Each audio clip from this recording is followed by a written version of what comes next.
C'est avec Brice Hortefeux ce matin, l'eurodéputé Les Républicains, qui est aussi un proche, très proche de Nicolas Sarkozy. Eh bien, on va parler de la campagne, ou du retour en campagne de François Fillon après la trêve des confiseurs.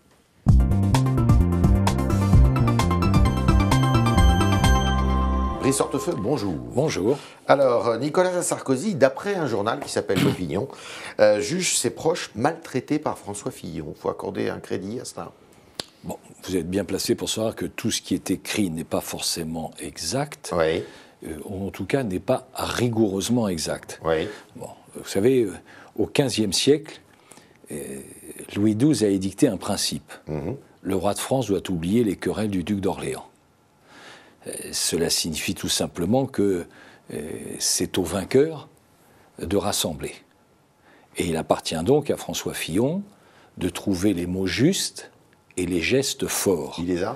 Ceux-ci ont été amorcés, Oui. ils doivent être confortés. Conforté, ça veut dire qu'on est encore au milieu du chemin. Ça a été engagé. Ça a été engagé. Et la mayonnaise peut prendre? Et moi, je suis convaincu qu'en tout cas, nous serons rassemblés, bien sûr, Ça dépend de lui, mais ça dépend de vous aussi. pour que François Fillon l'emporte. Il mène sa campagne à son rythme, Oui. avec son tempérament, avec son histoire, Oui. avec les propositions qui sont les siennes. Nous, notre ambition, en tout cas la mienne, c'est d'aider à son succès. Comment aider à son succès? Eh bien, par exemple, en essayant de compléter, d'enrichir, surtout c'est ça le mot, d'enrichir son programme. Je pense à des initiatives qui peuvent être prises en faveur des classes moyennes. Sans doute n'a-t-on pas et ne comprend-on pas suffisamment ces propositions pour les catégories les plus défavorisées ou les classes moyennes. Je pense à des initiatives qui pourraient être engagées. Alors on va en parler. Il baisse dans les sondages, ça vous inquiète? Et c'est ce qu'on appelle les faux plats. Oui. Le paysage aujourd'hui est encore trouble, puisque c'est la séquence du Parti socialiste. Et nous saurons à la fin du mois quel sera le candidat qui sera choisi par le Parti socialiste. Et à l'évidence, ce n'est pas la même chose si c'est Benoît Hamon ou Montebourg ou si c'est Manuel Valls. D'accord. Alors, ce matin, il y a quelqu'un qui n'est pas allé par le dos de la cuillère, comme on dit, selon une expression, c'est Nicolas Dupont-Aignan. Le programme de Fillon, le plus con de l'histoire de la droite, est le meilleur allié de la gauche, dit-il ce matin, sur Europe 1. C'est typiquement ce qu'il faut éviter pendant toute cette période. Nicolas Dupont-Aignan... Qui est lui-même candidat à la présidentielle. Nicolas Dupont-Aignan est pour je ne sais plus combienième fois candidat à la candidature ou candidat à l'élection présidentielle. Il est aujourd'hui sur un positionnement souverainiste. Il n'a pas été, je crois, toute sa vie sur ce positionnement. Peut-être doit-on donner crédit à ceux qui évoluent. En tout cas, ce souverainisme intransigeant n'a pas toujours été celui qu'il a exprimé dans sa vie et dans sa jeunesse, parce que l'avantage, c'est qu'on se connaît bien depuis longtemps. Il était à l'UMP, d'ailleurs. Il était avec Philippe Séguin et François Fillon. Et donc, aujourd'hui, il attaque directement François Fillon. Il n'y a sans doute pas de cohérence ni élégance. D'accord. Alors, en revanche, il dit peut-être quelque chose de plus intéressant quand il dit c'est socialement, en parlant du programme, socialement insoutenable et économiquement inefficace. Non, François Fillon a conscience que nous avons un enjeu majeur. C'est le redressement de notre pays. Et il dit des choses qui parfois peuvent être dévoyées. Je prends l'exemple de la fonction publique. Bien sûr qu'il faut revoir les effectifs de la fonction publique. Il faut les revoir en les faisant diminuer, non pas en supprimant les fonctionnaires, mais en diminuant le nombre de postes, ce qui n'est pas la même chose. Mais comment ne pas comprendre, ou ne pas admettre, ou ne pas reconnaître, ou constater qu'aujourd'hui, il y a dans notre pays 1 million d'agents de la fonction publique travaillant pour le secteur public en France de plus qu'en Allemagne. Allemagne, qui est un pays qui n'a pas la même population que la France, mais qui a 18 millions d'habitants supplémentaires. 1 million d'agents travaillant dans le secteur public de plus en France que dans un pays qui a 18 millions d'habitants supplémentaires. On voit bien que le système, naturellement, est totalement grippé. Est-ce que ça peut passer quand même, ces réformes? Parce qu'on sent que, même à droite, il y a le sentiment d'une certaine brutalité, d'une certaine radicalité. Il n'a pas trouvé les mots encore, vous êtes d'accord avec ça?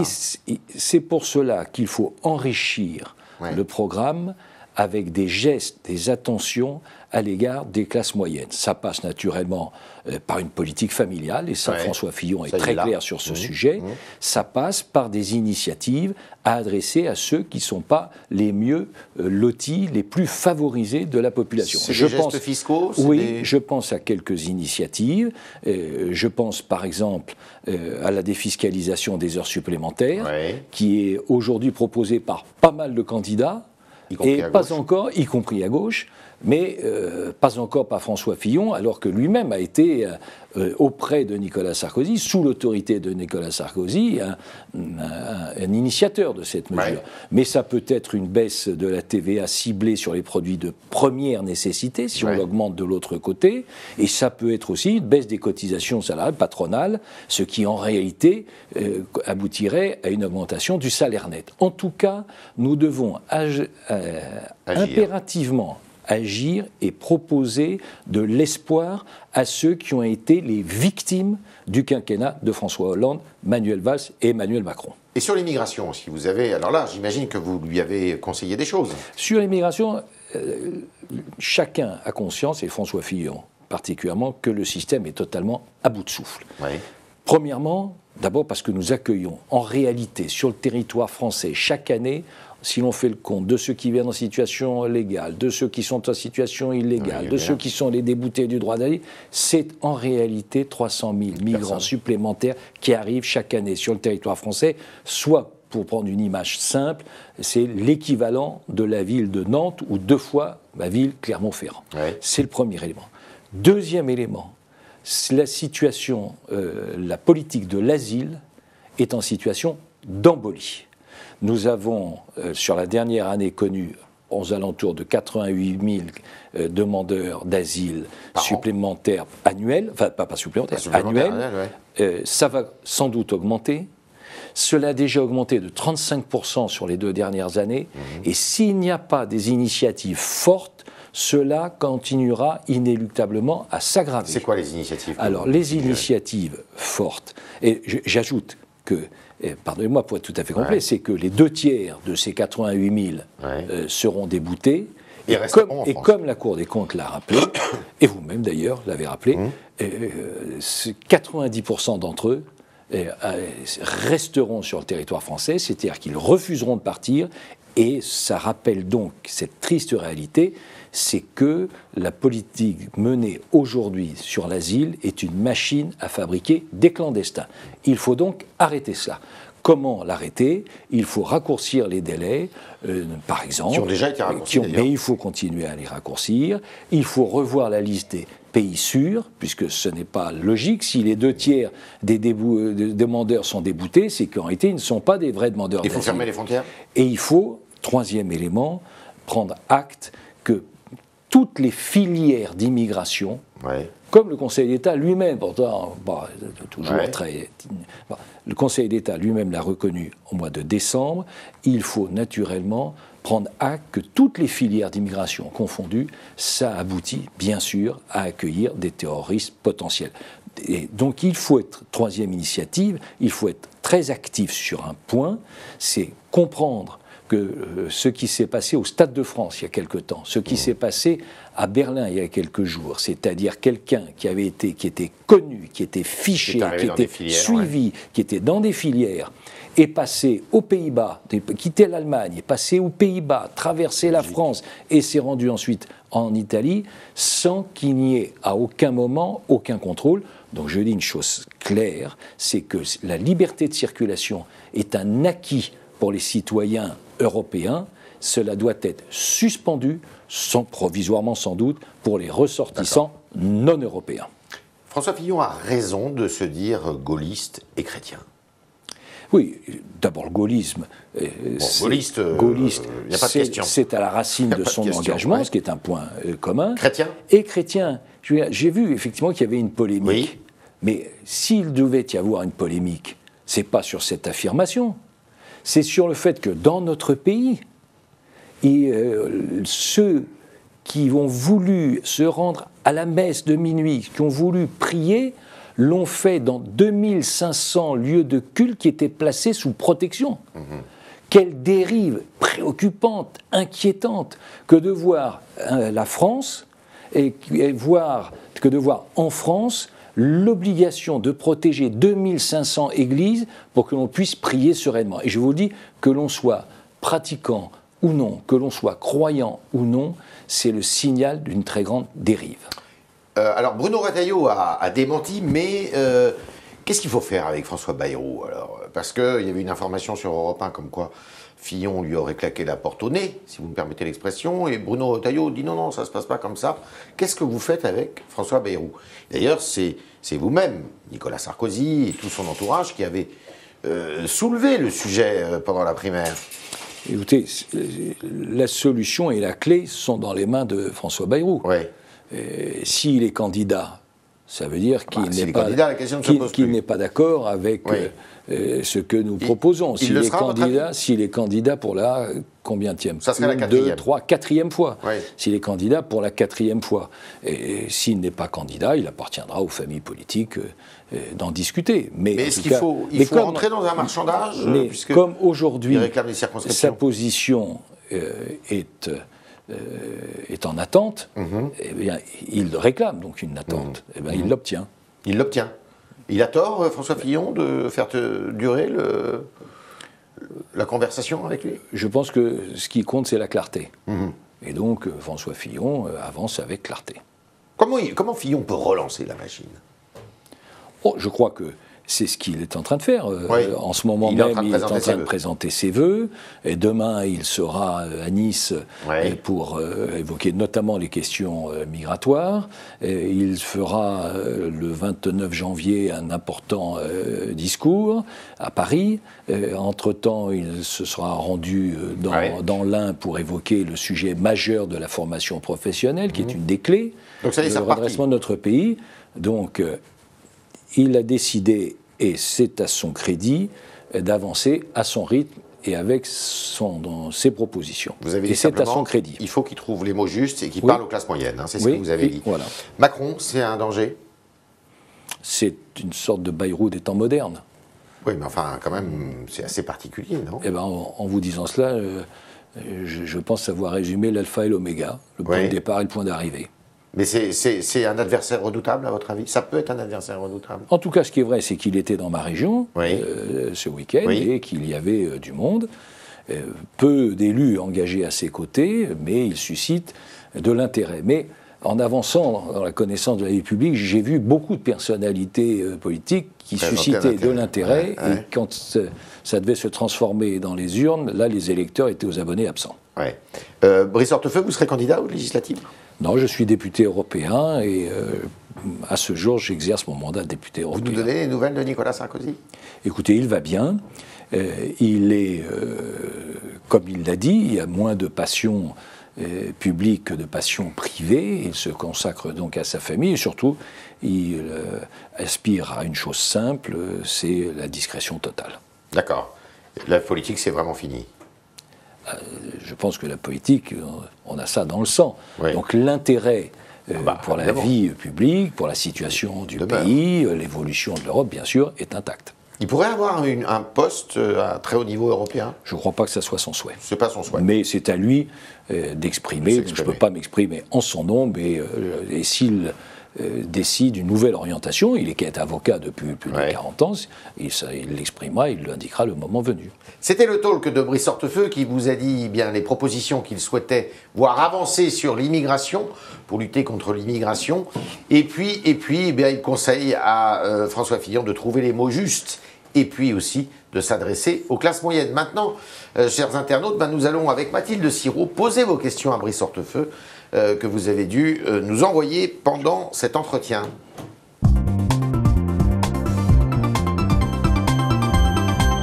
Mathilde, Mathilde, bonjour. Bonjour Yves Tréhard, bonjour. Bonjour Brice Hortefeux. Les internautes qui nous suivent n'ont pas oublié Nicolas Sarkozy et ils souhaitent vous poser des questions sur ce sujet. Est-ce que vous soutenez François Fillon avec la même force que Nicolas Sarkozy? C'est Paul qui nous pose cette question. Est-ce que vous avez des regrets après la défaite de votre candidat, ancien candidat? Je termine par la dernière partie. Une déception, bien sûr. Mais les électeurs ont tranché. Dans une démocratie, il faut respecter la volonté des électeurs. Donc Nicolas Sarkozy, d'ailleurs avec beaucoup d'élégance, dès le soir du résultat du premier tour, j'étais bien sûr à ses côtés, avec d'autres, avec François Baroin, avec Laurent Wauquiez, avec Gérald Darmanin. Nous étions avec lui et nous pouvons d'ailleurs témoigner qu'il n'y a pas eu de discussion, de marchandage. Nicolas Sarkozy a écrit les quelques lignes qu'il allait prononcer plus tard, il l'a fait, et ce n'est qu'ensuite qu'il a eu François Fillon. Vous savez, Nicolas Sarkozy, quelqu'un m'avait dit, mais il ne faut sans doute pas que Nicolas Sarkozy prenne position tout de suite, ça serait mieux s'il attendait. C'était d'ailleurs une arrière-pensée sympathique qui guidait ce conseil. Mais je lui ai répondu à cet ami, je lui ai dit, ne t'y trompe pas, Nicolas Sarkozy, ce n'est pas un spectateur, c'est un acteur. Et donc, ne compte pas sur son silence. Donc, il dira quel est son choix, et il l'a fait de manière totale, claire et nette. Sur l'enthousiasme. Voilà. Et d'ailleurs, François Fillon a lui-même indiqué que son attitude avait été exemplaire. Sur l'enthousiasme. Sur l'enthousiasme. C'est un engagement qui est différent. Il est plus rationnel qu'affectif. À l'égard de Nicolas Sarkozy, j'ai une fidélité totale, loyale et je dirais inoxydable.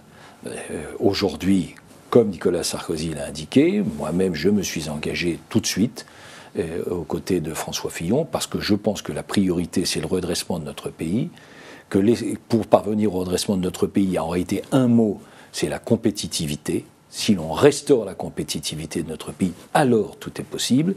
Et François Fillon s'inscrit dans cette volonté. Donc je le soutiens très, très logiquement. Alexandre nous pose une question sur le futur probable mandat de François Fillon. Selon vous, sur quelle loi socialiste le futur président François Fillon devrait revenir? Et notamment, quelle est votre position à vous sur le non-cumul? Est-ce qu'il faut revenir dessus?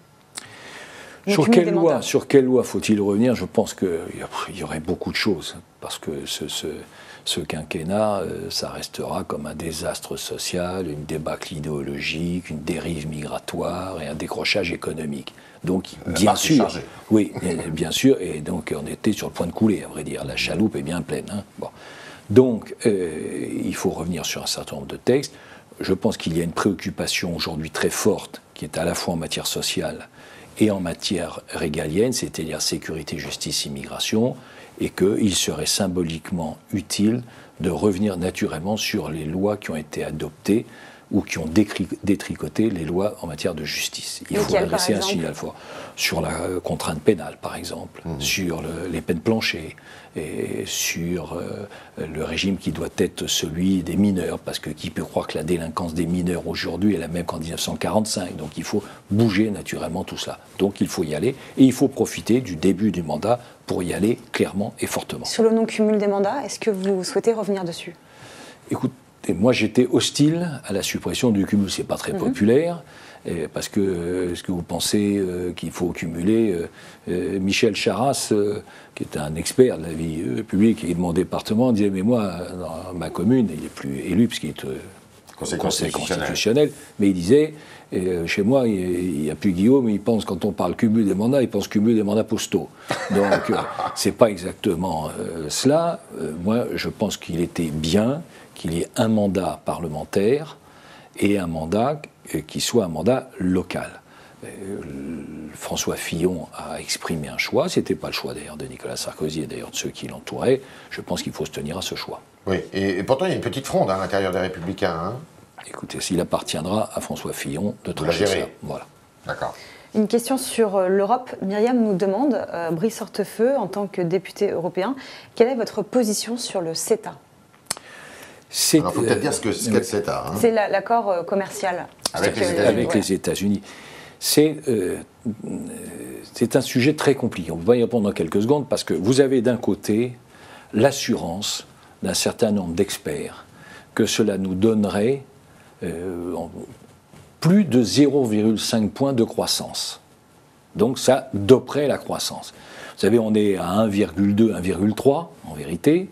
Et si on avait 0,5 de plus, par exemple, ça permettrait en réalité de créer des emplois. Parce qu'on crée des emplois à 1,5.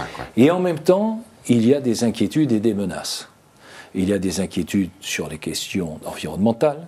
Il y a des inquiétudes de protection de l'alimentation et de défense de notre agriculture. Donc, on avance très doucement. Et la vérité, c'est que ça avancera d'autant plus doucement que, comme cela n'a pas échappé à certains élus européens, que ce soit M. Trump ou Mme Clinton, finalement, à la fin de leur campagne, les deux eux-mêmes étaient très réservés. Donc votre position est la même sur le TAFTA qui concerne les États-Unis et le CETA pour le Canada. CETA, c'est le Canada. Oui, pareil. Une question sur Henri Guénaud. Est-ce que, selon vous, il menace François Fillon dans la campagne ? Henri Guénaud s'est exprimé à sa manière. Durement, hein. Oui, il s'est exprimé avec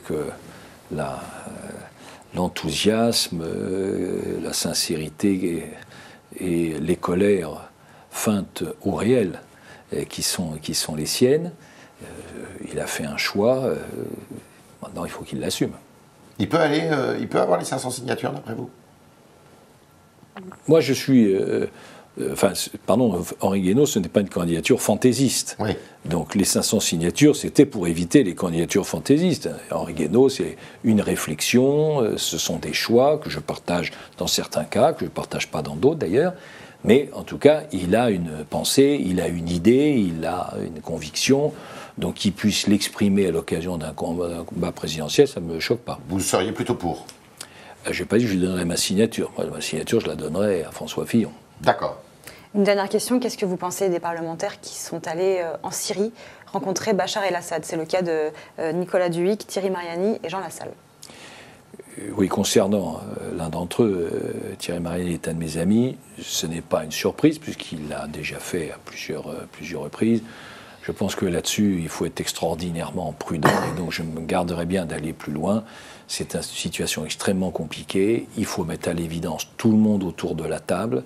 Il ne faut pas laisser le parti basse de côté. La question de Bachar el-Assad n'étant pas liée au parti basse. Vous seriez allé, vous? Non. Si vous avez convié? Non.